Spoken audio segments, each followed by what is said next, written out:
राजधानी दिल्ली के अलीपुर गांव में एक पेंट के गोदाम में आग लग गई। फैक्ट्री से उठे धुएं का गुबार कई किलोमीटर तक देखा गया।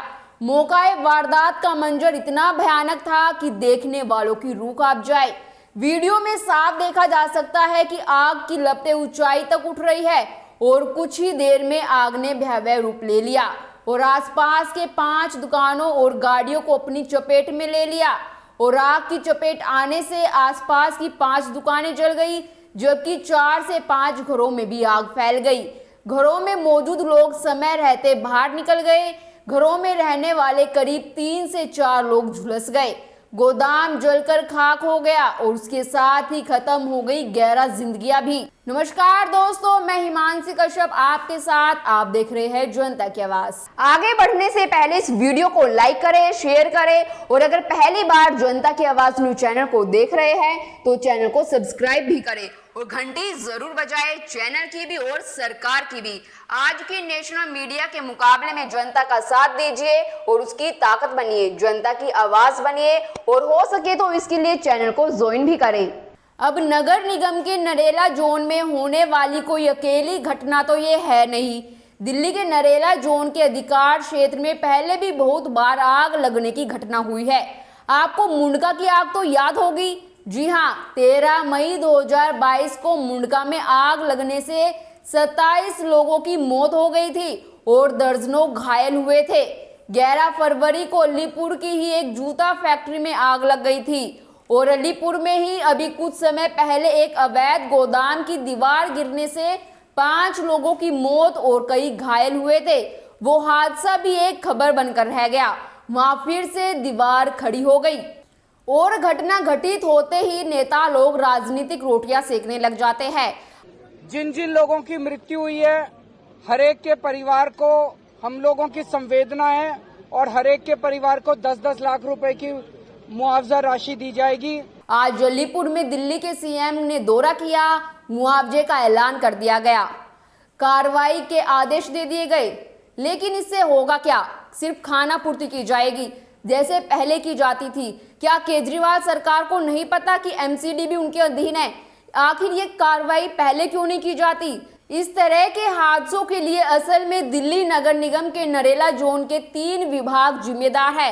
पहला बिल्डिंग डिपार्टमेंट, दूसरा लाइसेंसिंग डिपार्टमेंट और तीसरा हाउस टैक्स डिपार्टमेंट। अवैध निर्माण को रोकने के लिए बिल्डिंग डिपार्टमेंट, लेकिन ये विभाग अवैध निर्माण पर सिर्फ खाना पूर्ति करता है। लाइसेंसिंग डिपार्टमेंट को तो कोई मतलब ही नहीं है, बस अवैध उगाही से ही मतलब है। रेडी पटरी, गोदाम और घरेलू एरिया में होने वाले सभी गतिविधियों से उगाही। और हाउस टैक्स, उसका तो पूछे ही मत। मुंडका के हादसे में, आज अलीपुर में हादसे में नरेला जोन के वही अधिकारी है जो पहले थे। लीपा पोती के लिए सिर्फ जूनियर अधिकारी पर कार्रवाई की गई और अधिकारी आज भी शान से वहीं बैठे हैं।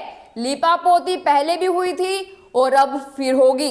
सिर्फ देखना यह है कि क्या इंस्पेक्टर लेवल या एडिशनल डिप्टी कमिश्नर लेवल के अधिकारियों पर भी कार्रवाई होगी या नहीं। क्या लाल डोरे में बनी इस इमारत में व्यवसायिक गतिविधियों के लिए दिल्ली नगर निगम की ओर से कोई लाइसेंस भी जारी किया गया था? मुंडका गांव में हुए अग्निकांड में जब 27 लोगों की जानें गई थी और अलीपुर के इस दुखद हादसे में अब 11 लोगों की जान जा चुकी है, तो हादसे के बाद अब यह सवाल क्या जाने लगा कि आखिर इन मौतों के लिए जिम्मेदार कौन है? हादसे के बाद हमेशा की तरह सभी विभाग एक दूसरे पर आरोप मढ़ रहे हैं। दमकल विभाग का कहना है कि एमसीडी की सूचना के बाद ही इमारत में एनओसी देने की प्रक्रिया होती है, क्योंकि गोदाम को अवैध रूप से बनाया गया था, इसलिए वहां आग से बचाव के भी कोई इंतजाम नहीं किए गए थे। वहीं स्थानीय लोग दावा कर रहे थे इलाके में इसी तरह की कई इमारतें हैं जहां बिना किसी लाइसेंस और फायर एनओसी के व्यवसायिक गतिविधियां की जा रही है। हादसे के बाद अब लीपा पोती का दौर शुरू होगा। खाना पूर्ति के नाम पर कुछ दिन इस तरह की इमारतों की जांच करने की बात की जाएगी। चूंकि बिल्डिंग को अवैध रूप से बनाया गया था, इसलिए वहां आग से बचाव के भी कोई इंतजाम नहीं किए गए थे। ऐसे में सवाल उठता है कि आखिर किसकी मिली भगत से इतने बड़े पैमाने पर लोगों की जान से खिलवाड़ किया जा रहा था। साल दर साल घटनाएं होती रहती है, घटनाएं होकर चली जाती है, लेकिन सवाल वहीं का वहीं ठहरा रहता है। आखिर इस लापरवाही का जिम्मेदार कौन?